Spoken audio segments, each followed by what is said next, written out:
Bienvenidos a mi canal. En esta ocasión abordaremos el tema de la relación del interno con el mundo exterior y las autorizaciones de salida desde un enfoque resocializador en el ordenamiento jurídico salvadoreño.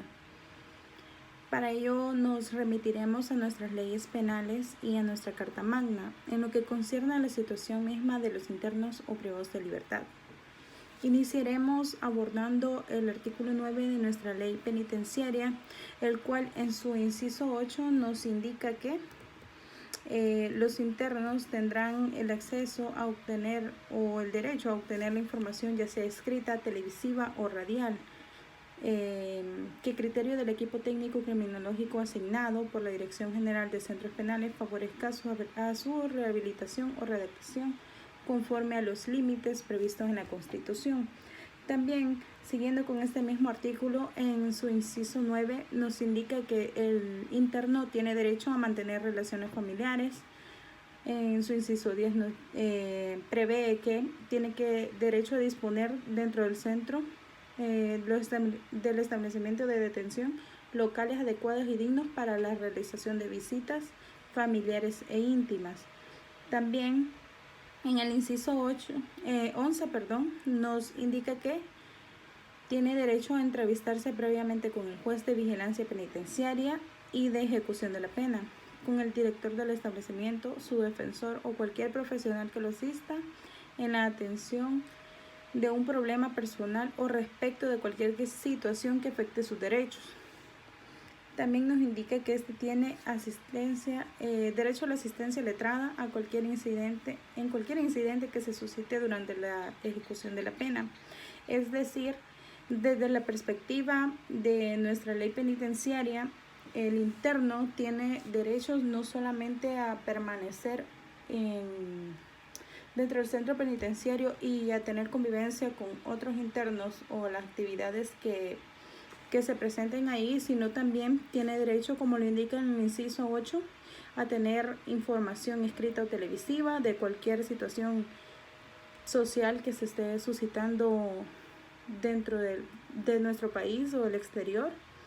También tiene derecho a mantener sus relaciones familiares en cuanto a la convivencia con ellos y a la realización de las visitas que pueda tener dentro del establecimiento, ya sean familiares o íntimas, es decir, con su cónyuge. También tiene derecho a la asistencia técnica jurídica, desde entrevistarse con un juez, es decir, tener una audiencia o poder, por decirlo de alguna manera, acceder a hablar con el director del centro penitenciario, a su defensor técnico, ya sea un defensor privado o público, y a tener asistencia letrada en cualquier incidente que se suscite, es decir, si carece de los conocimientos básicos educativos y no tiene acceso a poder, por ejemplo, leer algún citatorio o alguna información que le concierna, puede optar por solicitar la asistencia letrada.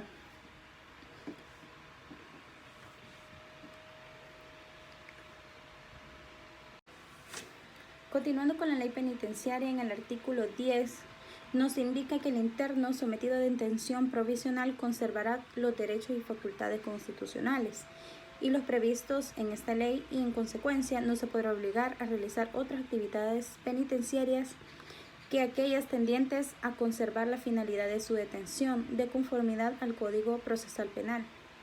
Es decir, que únicamente a este interno únicamente lo que se le restringe, como así se establece, es el derecho a la libertad ambulatoria, pero siempre conserva sus derechos y facultades constitucionales.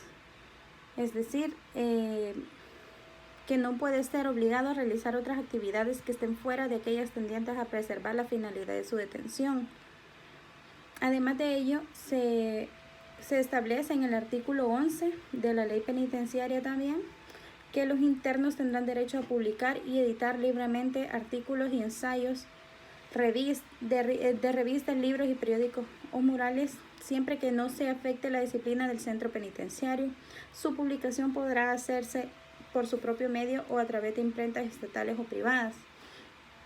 Si bien es cierto, este artículo está considerado, o más bien este derecho está considerado en esta ley, si lo ponemos en contexto con nuestra realidad, bueno, al menos desde mi conocimiento personal, no he tenido el conocimiento, valga la redundancia, de alguien desde prisión que haya publicado algún artículo, ensayo de cualquier tema.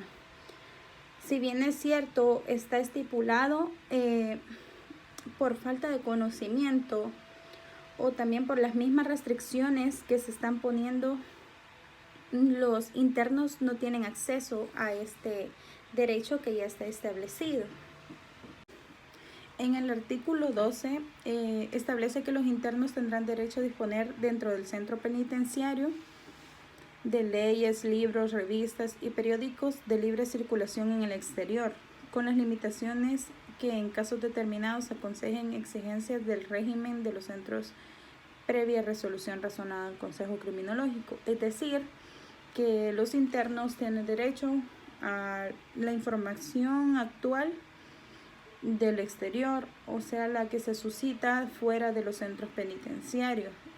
Es decir, estos pueden acceder a las leyes, a los decretos, a las jurisprudencias u otra información que el interno requiera para su conocimiento, siempre y cuando no haya una restricción propia del centro penitenciario.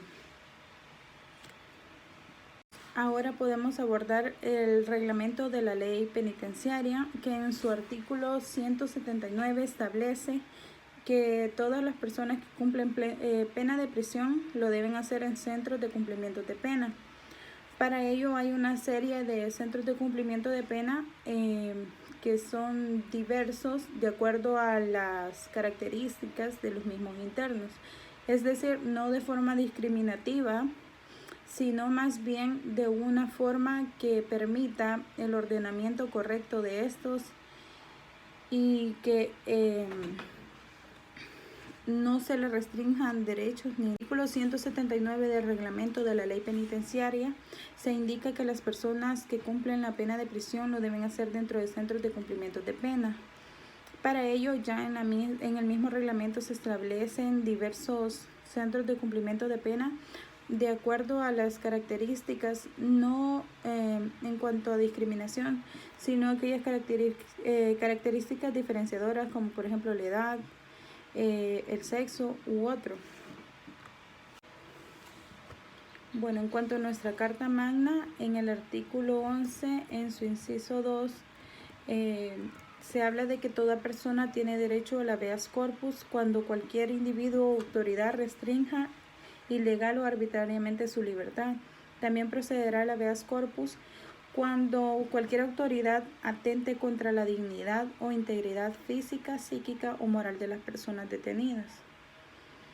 Es decir, que dicha disposición determina que el habeas corpus es un mecanismo para tutelar, entre otros derechos, la integridad física, psíquica o moral de las personas privadas de libertad, con el objeto de permitir a estas el desarrollo de una vida desprovista de agravamientos ilegítimos en las condiciones de ejecución de tal privación. Con esto queremos decir de que el habeas corpus permite acceder a la justicia cuando la persona interna o los privados de libertad se encuentran en una situación que agrave o dañe su integridad física, psíquica o moral, es decir, que transgreda sus derechos o su derecho fundamental a una vida digna o su dignidad humana. Respecto de la primera, implica la conservación de las partes, tejidos y órganos del cuerpo, pero también del estado de salud de las personas, es decir, de que se les proporcionan los medios o mecanismos que le permitan conservar su estado de salud plenamente. El segundo aspecto hace alusión a la prohibición de que se empleen procedimientos que afecten la autonomía psíquica, pero también a la preservación de habilidades motrices, emocionales e intelectuales de los seres humanos y por ende a su estado de salud mental. Finalmente, en la vértice moral representa el derecho a que alguien desarrolle su vida según sus convicciones personales. Este derecho al que nos referimos representa una conexión innegable e intensa con la dignidad humana, tanto que pretende resguardar la incolumidad de la persona, rechazando cualquier tipo de injerencia en el desmedro de las dimensiones físicas y morales. Pero además de una vinculación meramente material, existe una de carácter formal, pues la misma es reconocida por el constituyente en el inciso 2, en el artículo 11.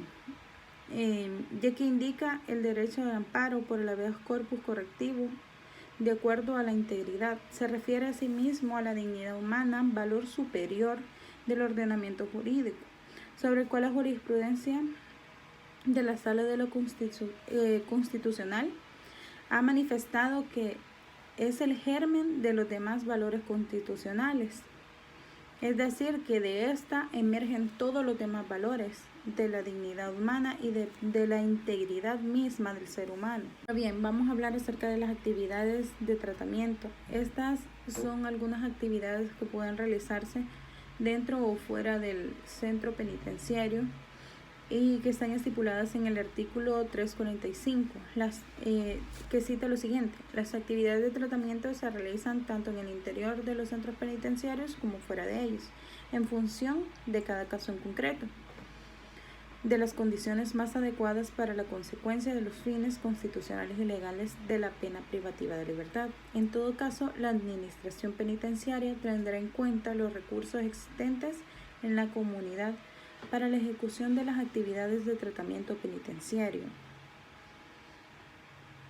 En el siguiente artículo nos indica acerca de las salidas programadas. Artículo 346, y para ello indica lo siguiente: para la realización de actividades específicas de tratamiento podrá organizarse salidas programadas destinadas a aquellos internos que ofrezcan garantías de hacer uso correcto y adecuado de las mismas. En estos casos, los internos serán acompañados por personal del centro penitenciario o de otras instituciones o por voluntarios que habitualmente realizan actividades relacionadas con el tratamiento penitenciario de los reclusos. Las salidas programadas serán propuestas por el equipo técnico criminológico y autorizadas por el Consejo Criminológico Regional respectivo. El artículo 347 nos indica los tipos de programas. En el 347 en adelante. El artículo 347 cita lo siguiente: el tratamiento terapéutico asistencial podrá ser desarrollado mediante los siguientes programas. Literal A, programas generales, y literal B, programas especializados. En el artículo 348 comprende los programas generales. Comprenderán todos los medios educativos de atención que correspondan a las necesidades y carencias del interno, que pueden ser, literal A, educación formal, la cual permitirá al interno el acceso a todos los niveles de enseñanza establecidos por el Ministerio de Educación. Quiere decir, por ejemplo, desde primer grado, noveno, bachillerato y lo que está dentro del plan educativo. Literal B, programa de formación laboral, a nivel de aprendizaje y producción que le permita conocimientos y habilidades para el ejercicio de un oficio. Y literal C, en este comprende un programa de educación física y deporte que le permita mejorar el estado de su organismo y además liberar tensiones físicas y psicológicas. En el literal D, programas religiosos. Permitirá la formación de valores contribuyendo a la estabilidad emocional y espiritual del interno. En el literal E tenemos la competencia psicosocial, que le permitirá desarrollar capacidades y habilidades en el esquema cognitivo del privado de libertad, que conlleven a fomentar conductas prosociales, capacidad para detectar y resolver problemas, lo que facilitará la reinserción familiar, laboral y social. Ahora bien, vamos a hacer un matiz con nuestra realidad salvadoreña. Si bien es cierto, en nuestro ordenamiento jurídico, desde nuestra Constitución, hasta nuestras leyes penales, nos indican una serie de mecanismos reinsertores de los cuales pueden hacer uso los internos. Muchas veces, o la mayoría de las veces, los internos no tienen acceso ni siquiera a un centro penitenciario, como lo indica el artículo 179 de la ley penitenciaria, del reglamento de la ley penitenciaria. Este artículo nos indica que las personas privadas de libertad deben seguir o guardar pena de prisión dentro de un centro penitenciario. Sin embargo,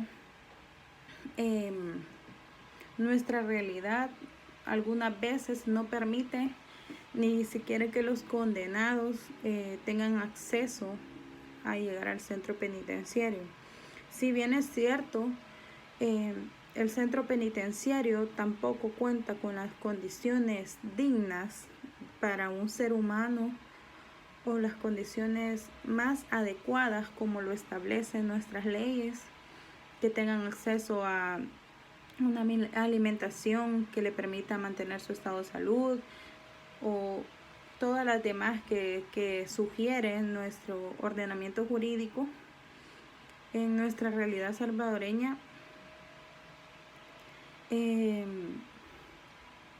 se ha dado un hacinamiento debido a tanta población que hay detenida o interna. De acuerdo a un informe sobre seguridad ciudadana en las Américas correspondiente al año 2002, elaborado por la Organización de Estados Americanos a través de su Observatorio Hemisférico de Seguridad, de 34 países provenientes del Norte, Centro y Suramérica y el Caribe, El Salvador se encontraba en la primera posición con el mayor porcentaje de ocupación de prisiones, que era el 299%. Estamos hablando de un 300%. Es decir que el total de las prisiones de El Salvador tenía una capacidad para 8.110 reos y en la realidad, o sea, realmente se encontraban internados 24.283, es decir que superaba un 200% la población que realmente tendría que ser internada en estos centros penitenciarios. Ahora bien, no obstante, estos datos se refieren a la ocupación de las prisiones. También existe un número considerable de imputados, como trataba anteriormente, que se encuentran privados de libertad en delegaciones policiales. Es decir, que estos mismos no tienen acceso a un centro penitenciario, sino que se encuentran dentro de lo que son llamados comúnmente como Bartolinas. Y si bien es cierto, este informe no hace referencia a los que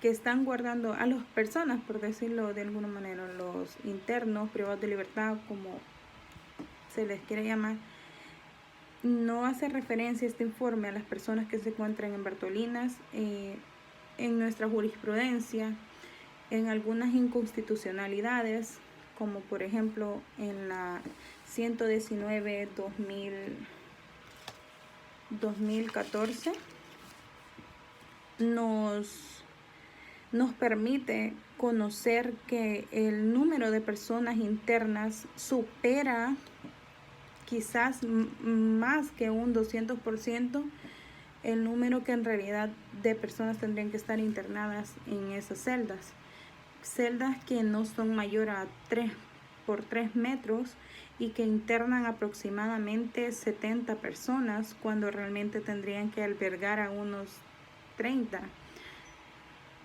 o 20. Entonces es bastante degradante la situación y es bastante preocupante, puesto que el objetivo principal de la detención o de la pena de prisión es la reinserción, y se estipula una serie de parámetros para realizarlo. Realmente en nuestra realidad no es posible. En conclusión, las cárceles se caracterizan por el hacinamiento, las graves deficiencias en materia de servicios públicos y asistenciales, el imperio de la violencia y la corrupción y la carencia de oportunidades y medios para la resocialización de estos reclusos. Las cárceles básicamente se han convertido en meros depósitos de personas, así, sí, depósitos sin más. No tienen más condiciones que el almacenaje. Esta situación se ajusta plenamente a la definición del estado de inconstitucionalidad, y de ahí se deriva una grave transgresión de los derechos fundamentales de los internos, ya que transgreden no solamente su derecho a la salud, sino también a la dignidad, a la vida, a la integridad, puesto que en estas mismas inconstitucionalidades se puede ver un matiz de la situación actual, donde los internos exponen la grave situación de salud que tienen y las condiciones tan degradantes y tan inhumanas a las que son expuestos. Por ende, esta situación transgrede de forma directa a su derecho a la integridad personal, a la dignidad humana. Es más, transgrede su derecho a la familia, puesto que no tiene acceso, si se encuentra en Bartolinas, a que le puedan visitar. En las mismas inconstitucionalidades relatan que la comida que se les lleva la botan enfrente de ellos. Entonces, es una grave desviación del propósito u objeto de esta medida, ya que no se logra el fin resocializador que se pretende alcanzar, ya que ni el Estado mismo cuenta con los medios idóneos para reinsertar a una persona privada de libertad a la sociedad. Esto ha sido todo en cuanto a mi presentación. Espero que la información sea oportuna, y así, sin más preámbulo, doy por terminada mi presentación.